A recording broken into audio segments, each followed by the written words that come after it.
Genesis chapter 13, verse 1. So Abram went up from Egypt, he and his wife and all that he had, and Lot with him into the south. After their time in Egypt, Abram, later known as Abraham, and his family returned to the Negev, a southern region in Canaan. Verse 2. 4. Abram was very rich in livestock, in silver and in gold, and he journeyed on from the south as far as Bethel, to the place where his tent had been at the beginning, between Bethel and Ai, to the place where he had made an altar at the first. And there Abram called upon the name of the Lord. These verses highlight Abram's wealth and his faithful worship of God. He journeyed back to the place where he had previously built an altar and called upon the name of the Lord. Verse 5, 7.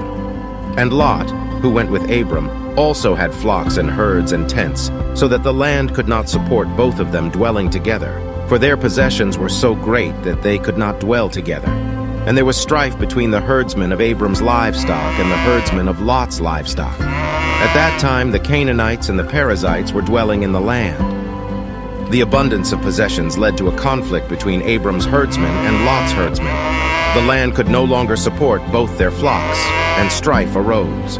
Verse 8, 9. Then Abram said to Lot, "Let there be no strife between you and me, and between your herdsmen and my herdsmen, for we are kinsmen.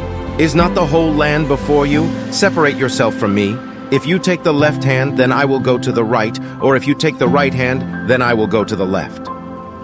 Abram, displaying humility and wisdom, proposed a solution to avoid further conflict. He offered Lot the choice of which direction to go, allowing him to choose first. Verse 10, 11. And Lot lifted up his eyes and saw that the Jordan Valley was well watered everywhere, like the garden of the Lord, like the land of Egypt, in the direction of Zoar.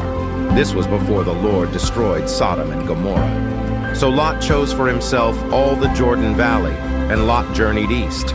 Thus they separated from each other. Lot observed the richness and fertility of the Jordan Valley and decided to settle there. This choice led to their separation, with Lot heading east and Abram remaining in Canaan.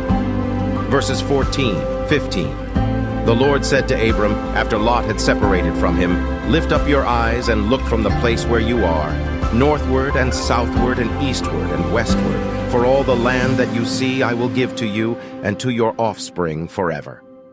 After the separation, God reaffirms his covenant with Abram, promising to give him the land that he sees in every direction and to bless his descendants.